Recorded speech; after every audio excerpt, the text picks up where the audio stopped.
মোৰ সমস্যা এটা হৈছিলে কালি সন্ধিয়া মোটামুটি আপোনাৰ 6 বজাৰ আগে এটা মেছেজ আহিলে মোবাইলত মেছেজটো চালোঁ মোৰ এই প্লেটিনা গাড়ীখনৰ এগেইনষ্টত এটা ফাইন আহিছে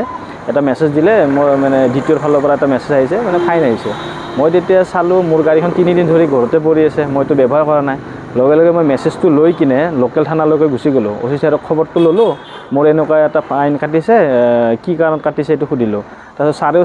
ছাৰে চাই কিনে ক'লে ক'ত কাটিছে আমাৰতো পাৰ্টি যোৱা নাই এনেকৈ ক'লে ছাৰে তাৰপিছত মই কি কৰিলোঁ হয় নেকি তেতিয়া এপছত মই আৰু লোকেলৰ পৰা এটা এপছত চালোঁ তাতে গম পালোঁ 3000 টকা ফাইন কাটিছে কোকৰাঝাৰত ছিট বেল্ট নামাৰা আৰু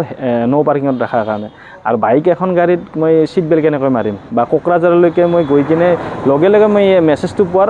10-15 মিনিটতে মই থানাত খবৰ ল'লোঁ তেওঁলোকে ফাইন কাটা নাই তাৰপিছত গম পোৱাত মোৰ বেয়া লাগিছে কাৰণ বাইক এখনৰ কাৰণে মই যদি 3000 টকা ফাইন কাটিব লাগে কি কাৰণত ফাইন কাটিব লাগে তাৰপিছত গম পালোঁ ছিট বেল্ট আৰু তোমাৰ নো পাৰ্কিঙত কোকৰাঝাৰত মানে নো পাৰ্কিঙত ৰাখিছিলোঁ গাড়ীখন তাতে ছিট বেল্ট মাৰা নাছিলোঁ আৰু নো পাৰ্কিঙত থোৱাৰ কাৰণে ফাইন কাটিছে 3000 মইতো যোৱা নাই মই গৈয়ে পোৱা নাই মোটামুটি আজি 1 বছৰ হ'ল মই যোৱা নাই আৰু প্ৰায় প্লেটিনা গাড়ীখন লৈ মই কোকৰাঝাৰ কেনেকৈ যাম AS01DV0631 গাড়ীখনৰ এইখন প্লেটিনা গাড়ী ইয়াতে আজি 3 দিনৰ বেছি হ'ল আজিলৈকে চলোৱাই নাই এনেকৈ পৰি আছে 3000 টকা ফাইন কাটিছে এইটো ছিট বেল্ট নলগাৰ কাৰণে আৰু নো পাৰ্কিঙত গাড়ীখন ৰখা বুলি কৈছে হয় মই গম পোৱাত